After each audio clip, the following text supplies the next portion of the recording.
Sylvie Vartan aura 76 ans cette année. C'est une chanteuse française et d'origine bulgare, qui a eu une carrière florissante. En effet, elle compte pas moins de 65 albums et 1500 chansons à son actif.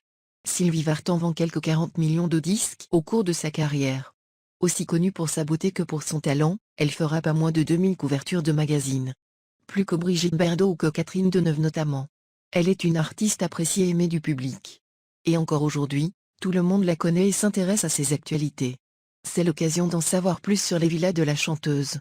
Le public était littéralement fou d'elle.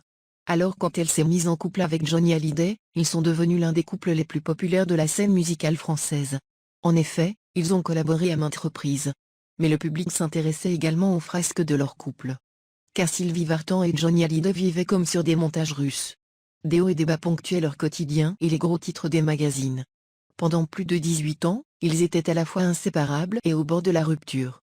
C'est en 1965 qu'ils se marient tous les deux. En 1966, David naît de leur union. Mais le couple divorce finalement en 1980. 4 ans plus tard, la mère de David Hallyday se remarie. Elle épouse Tony Scotti à Los Angeles, un producteur américain. Ensemble, ils adoptent une petite fille née en 1997 en Bulgarie, prénommée Darina. Lors de son divorce avec la légende du rock français, leur villa de Montmorency, à Paris, est sur la sellette. Plutôt que d'accepter que Johnny Hallyday lui cède sa part de la maison, elle demande à ce que ce soit David Hallyday qui en bénéficie. Sylvie Vartan lui cédera sa part également. Mais cela prendra 8 ans pour qu'il puisse enfin en profiter. Cette villa est un véritable bijou. 400 mètres carrés habitables sur 600 mètres carrés de terrain. Le tout dans le 16e arrondissement de Paris, la capitale de la France, dans le quartier d'Auteuil. La villa a également été évoquée lors de la succession de Johnny Hallyday. Sylvie Vartan avait alors précisé que Johnny Hallyday n'avait pas été à l'origine de ce don pour son fils aîné. C'était elle qui avait invité pour cela durant leur divorce. En effet, il apparaissait que si le rocker avait voulu déshériter ses premiers enfants, David Hallyday et Laura Smith, c'était parce qu'il leur avait déjà fait des dons de son vivant. De quoi remettre les choses en perspective. Pendant les disputes autour de la succession de son ex-mari, Sylvie Vartan a loué une sublime villa au Portugal. Elle a voulu permettre aux siens de se retrouver en famille, loin du tumulte médiatique qui suivait alors la mort de Johnny Hallyday. Sylvie Vartan apprécie pouvoir prendre le temps dans des villas très agréables à vivre.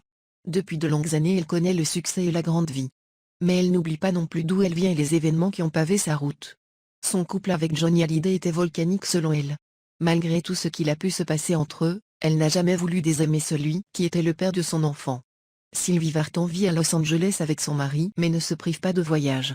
La crise sanitaire vient s'en mêler mais autrement, c'est souvent qu'elle se rend à Paris. David Hallyday peut ainsi retrouver sa mère et passer du temps avec elle. La famille est très importante pour la chanteuse. Aussi, elle n'a jamais voulu laisser son ex-mari de côté. Pendant qu'ils divorçaient, le chanteur rendait très souvent visite à Sylvie Vartan et à son nouveau mari.